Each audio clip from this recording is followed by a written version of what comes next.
ক্ষুদ্রতম দেশের নাম কি? ক্ষুদ্রতম দেশের নাম ভ্যাটিকান। আর বৃহত্তম দেশের নাম? অস্ট্রেলিয়া। পালমিরা কোন দেশের শহর? পালমিরা এশিয়া শহর। আচ্ছা বলো, বাংলাদেশ ছাত্র আন্দোলনে স্বৈরাচার সরকারের পতন কত তারিখে হয়? 5 আগস্ট, 26 জুলাই। আচ্ছা। বিশ্বের সর্বোচ্চ পর্বতশৃঙ্গের নাম কি? বিশ্বের সর্বোচ্চ শৃঙ্গের নাম হলো হিমালয় পর্বত।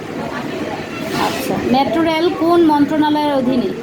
সড়ক মন্ত্রণালয় ও সেতু মন্ত্রণালয়। অমর 21শে গ্রন্থমালা 2023 এর প্রতিপাদ্য কি?